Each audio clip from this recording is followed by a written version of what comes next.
এই দিনে তোমরা কেন রোজা রাখো, কেন রোজা রাখো? ইহুদিরা বলল হাদা ইয়াউমুন আযীম, এটা বড় একটা দিন, মহান দিন। কারণ আনজাল্লাহু ফীহি মূসা ওয়া কওমাহু, এই দিনে আল্লাহ সুবহানাহু ওয়া তাআলা মূসা এবং তার সাথীদেরকে ফিরআউনের কবল থেকে রক্ষা করেছিল। আগাররাকা ফিরআউনা ওয়া কওমাহু, এবং ফিরআউন এবং তার সৈন্যবাহিনী সহ সবাইকে নীল নদে ডুবে মেরেছিল। এই জন্য ফাসামাহু মূসা শুকরাত, মূসা আলাইহিস সালাতু ওয়াস সালাম আল্লাহর সন্তুষ্টি অর্জন করার জন্য এই দিনে রোজা রেখেছিল। আমরাও এই জন্য তাকে অনুসরণ করে রোজা রাখি। সুবহানাল্লাহ। আল্লাহর নবী সাল্লাল্লাহু আলাইহি ওয়াসাল্লাম বললেন ফানাহনু আহাক্কু ওয়া আওলা বিমূসা মিনকুম, ও ফিরআউন ইহুদিরা শোনো, তোমাদের সে মূসা আমাদের আরো নিকটবর্তী, আমাদের আরো আপন।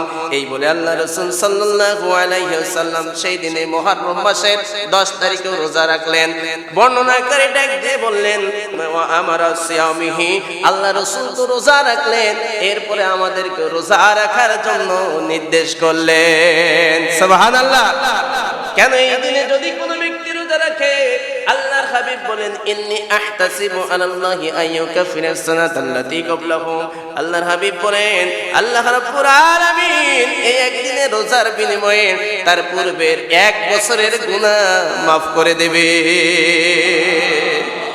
আমার ভাইরা, বাবারা, বন্ধুরা, এইভাবে যে সময় আল্লাহ রাসূল রোজা রাখা শুরু করলেন, সাহাবীরা ডাক দিয়ে বললেন ইয়া রাসূলুল্লাহ, আপনি তো বলেছেন খালিফুল মুশরিকিন, তোমরা মুশরিকদের সাথে বিপরীত পন্থা অবলম্বন করো, হয় সেটা বাহ্যিক হোক আর অভ্যন্তরীণ হোক। আপনি রাসূল এটাও তো বলেছেন মান তাশাব্বাহা বিকওমিন ফাহুয়া মিনহুম, যেই ব্যক্তি কোনো বেজাতির সাদৃশ্যতা অবলম্বন করবে সে সেই জাতির হিসেবে গণ্য করবে। এখন তো ইহুদিরাও এই দিনে রোজা রাখে, আমরা যদি এই দিনে রোজা রাখি তাদের সাথে তো মিলে গেল।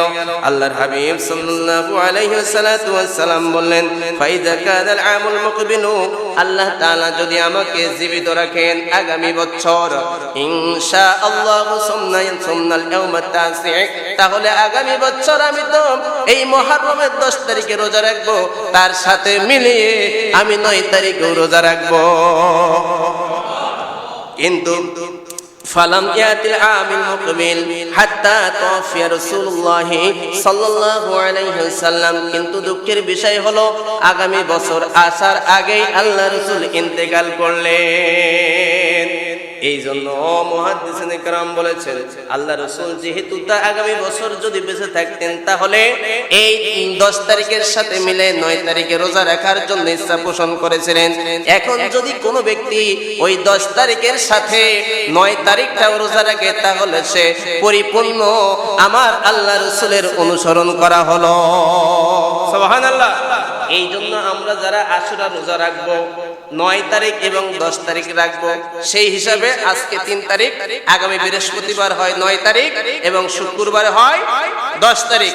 আমরা যারা পারি চেষ্টা করব 9 বৃহস্পতিবার এবং শুক্রবার রোজা রাখার, আর যদি বৃহস্পতিবার কোনো কারণে মিস হয়ে যায় তাহলে শুক্রবার এবং শনিবার রোজা রাখবো ইনশাআল্লাহ। আল্লাহ আমাদের তৌফিক দান করুন। সবাই বলেন আল্লাহুম্মা আমিন।